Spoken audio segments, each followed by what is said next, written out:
या बातमीपत्राचे प्रायोजक आहेत मोबाईल कॅफे, एक मल्टीब्रँड शोरूम। आमचा पत्ता सिन्नर बस स्थानक, गाळा नंबर 1314, महात्मा फुले पुतळ्या शेजारी, नामको बँकेसमोर, सिन्नर, नाशिक। आमच्या सर्व ग्राहकांना गणेशोत्सवाच्या हार्दिक शुभेच्छा। सोमवार दिनांक 4 सप्टेंबर रोजी बाप्पांची विसर्जन मिरवणूक सुरू होती। सार्वजनिक मंडळाचे कार्यकर्ते वधूपित्यासारखे धावपळ करीत होते। बँजो पथक जोशात वातावरण निर्मिती करत होते। अशात लयबद्ध स्वरूपात सिन्नर नगरपालिकेच्या वतीने मिरवणूक सुरू झाली। अखेर बाप्पाला निरोप देण्याचा दिवस समोर येऊन ठेपलाच। त्याच्या आगमनाने जल्लोषात न्हावून निघालेल्या आसमंत आता हुरहुर अनुभवत होता। बाप्पाचे येणे आणि आपल्यात असणे गेल्या 10 दिवसांमध्ये सरावाचे झालेले होते। त्यामुळे त्याला निरोप द्यायची घटिका समोर आली की मन उदास होते।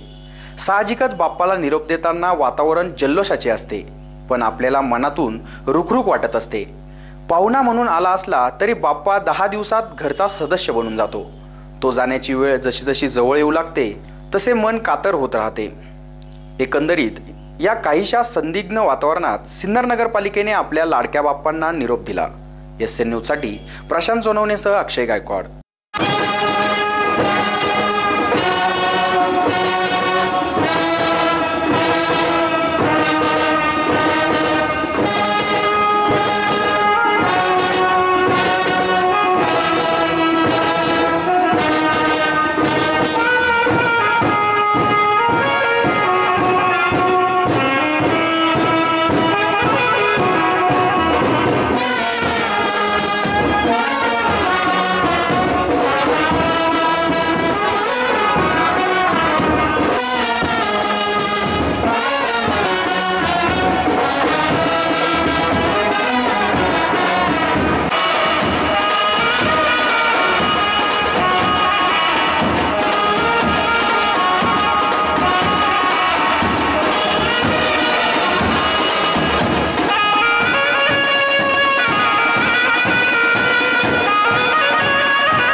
नगरपालिका सर्व नगराध्यक्ष नगरसेवक यांच्या वतीनं आजी गणेशची गणपतीची मिरवणूक या ठिकाणी सर्व नगरसेवक व सर्व कर्मचारी यांच्या उपस्थितीत आजी माजी कर्मचारी मी सर्वच आमचे नावकरी गोविंदराव हे पण आहेत, अविनाश कपोते पण आहेत। मला जरा बरं वाटलं, माणसं रिटायर झाल्यानंतर ते येत नाहीत, परंतु हे दोघंही या ठिकाणी मिरवणुकीत सहभागी झाले। याही पुढे या जोपर्यंत मिरवणूक राहील तोपर्यंत सर्वांनी एकोप्यानं या मिरवणुकीत सहभागी व्हायचे। नगराध्यक्ष, उपनगराध्यक्ष, आमचे गटनेते हे सर्व मिरवणुकीत सहभागी आहेत। महिला नगरसेविका या ठिकाणी सहभागी आहेत आणि नगरपालिकेच्या कर्मचाऱ्यांना धन्यवाद देतो की त्यांनी विंचूरचा अप्रतिम बँड या ठिकाणी बोलवला आणि सिन्नरकरांना आगळंवेगळं दर्शन घडवलं। त्याबद्दल त्या सर्व कर्मचाऱ्यांना या ठिकाणी धन्यवाद देऊ। कर्मचारी, इंजिनियर असो, शिव असो, सर्वांनी एकत्रित येऊन हा गुण्या गोविंदाने या ठिकाणी कार्यक्रम साजरा केला। मी गणपतीच्या चरणी एकच विनंती करतो की या सर्वांना सुबुद्धी देऊ की जनतेची कामं ही झटपट हो, अशी यांच्याकडून अपेक्षा व्यक्त करून यांना धन्यवाद देतो। जय हिंद, जय महाराष्ट्र।